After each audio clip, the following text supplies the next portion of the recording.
welcome.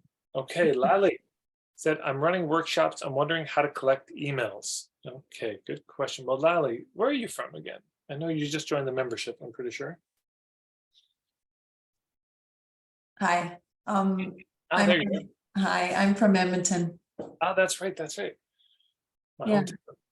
Okay, so Just to clarify, I'm just really starting out, and I in a healthcare kind of related therapy kind of business, and I don't have haven't done a lot of work. I kind of threw out a workshop. I charged for it. I put it on Eventbrite. I've got about half the seats filled, and it's in 2 weeks. So I kind of went against some of the things I then sort of learned in your course, your 101. So, but that's okay. Anyway, it's just kind of a trial and error thing. That's kind of how I learn. I just wing it and figure it out. But my question is, if you don't really have an email list, how do you get one? Like, how do you kind of get there if you don't, like, I have a website, but nobody's really on it. So yeah, so I was thinking, like, I would just put out a piece of paper and people could put down their email if they wanted to have further, sort of like if I wanted to share a workshop that's coming or something later, but yeah, that was kind of my thoughts, but. Right. So the first thing in Lally's question that's so important is this. The email list is the most important thing. The entire purpose of social media, in my mind, or most of it, is to build your email list. Why?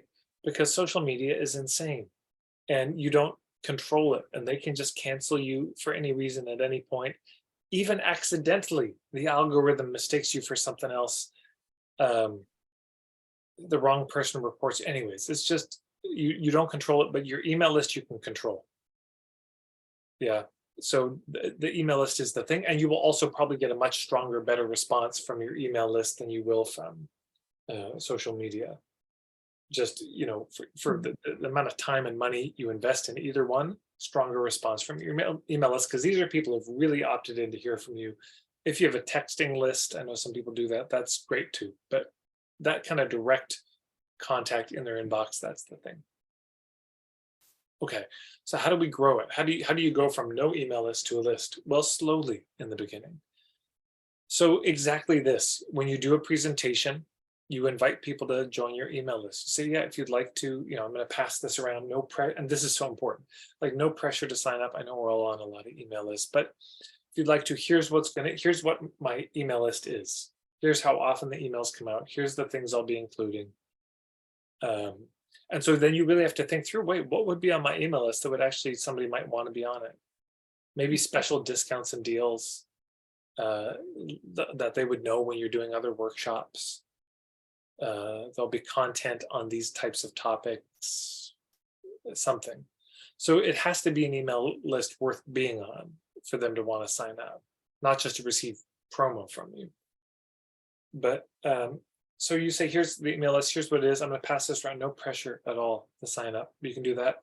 The other thing you can do, in addition to this, is if you use something like Eventbrite for people to sign up, they're already putting their email in, which I would also recommend using some platform like Eventbrite, where they can, for today, you all signed up on Eventbrite. It wasn't just here's the link and come, because people lose the link. And this has an automatic reminder function. I'm able to email everybody before. If I have to cancel it, I can let people know. And that is not to be underestimated as an important thing, because otherwise people just show up. Oh, but I thought, oh no, I canceled it. Didn't you see I canceled the Facebook event? No, I didn't see that. And then people are upset. So, but on the Eventbrite, when they register, one of the questions can be, would you like to be added to my email list? Here's what you get by being on my email list. So you can get some emails there of people opting in. The thing we don't want to do is just, oh, they signed up on Eventbrite and now they're on my email list. Like, none of you for signing up here are on my email list. If you want to be on my email list, you go to marketingforhippies.com to sign up. This is just for this particular event, and then follow-up email I might send germane to this. But yeah, we don't want to just add people, because then people get pissed, then you get marked as spam, and this is no good.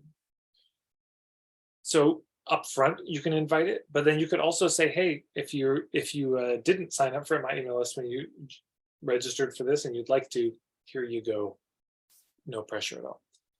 So that's the easiest way every time you speak to a crowd. But the key is also this: you don't do this as people are leaving. You send around that piece of paper halfway through, 10 minutes before the end, because otherwise I've seen people they just collapse. And as people are leaving, oh yeah, I have a workshop coming up, by the way, because they didn't give themselves enough time. So we want to make sure we give enough time that if people, and now you can pass around a piece of paper, or you could also have a feedback card, like a little cardstock postcard thing, and everyone gets one, so they can all do it at the same time and not have to wait for it to be passed around. And then you get feedback plus maybe a testimonial plus their info. And one of the boxes they can check is, yes, I'd like to be on your email list. Then, of course, the other way to grow our email list outside of workshops is that we do, how do we say it? We do an opt-in on our website. So I'll do just a screen share so you can see.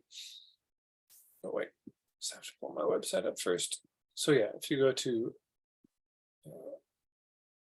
marketingforhippies.com, it's fairly apparent. So here's my website, and when you go, this is the very first thing. Yeah, I'm offering the starter kit. Enter your name and email and sign up. So you don't have to offer anything in terms of course. Sometimes what you're talking about is so interesting and people just like, oh, I'd like to be on an email list that's talking about these things, and that's great. But this is option number one, workshops. Option number two, just have something right on your website. Option number three is, so if you see on Instagram, this is I got from a woman, Lara Eastburn, LARAEASTBURN, Laura Eastburn. And you'll see here on my profile, there's this. So this is an ad I came up with. So you can all see this, it's pinned to the top all the time. Now this is an ad where I a post where I would say, hey, get my ethical marketing starter kit, join here. But she's done it with other people, and there's no like, here's the free thing. There's no pink spoon. There's no special offer. It's just, hey, this is what I care about. This is what I think about in the world. And if you care about those things too, join my email list here.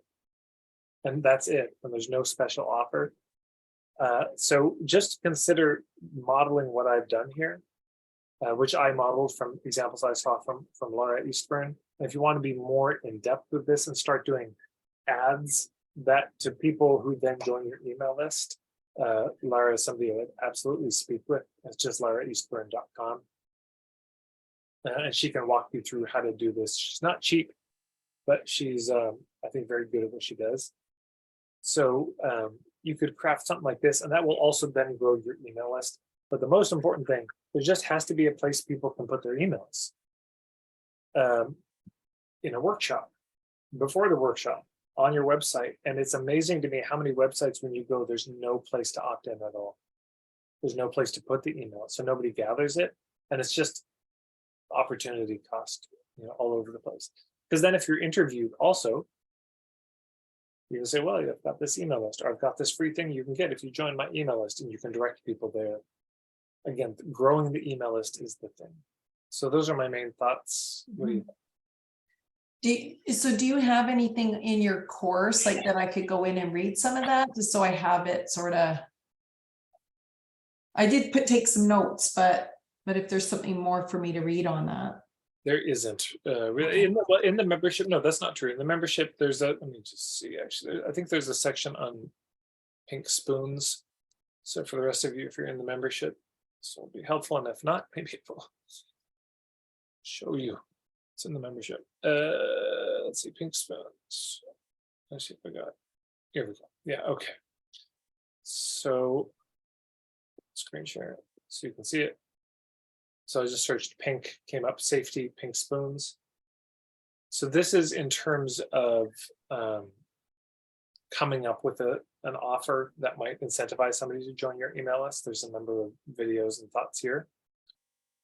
But the other one I'm thinking is email list. Email, newsletter. Search them. There we go. Tech. So this is when you might want to also look at tech email newsletters. And there's more thoughts here about email lists. Here's one: how to grow your list with Linda Claire Puig. Tips for cultivating more clients. Anyways, this whole section I think may also be useful. Okay. And that lady that you mentioned, her name was Laura. Her name is Laura Eastburn. Eastburn. Oh, okay. Laura Eastburn. Okay. And she's great. Okay. Thanks. Thanks for popping by.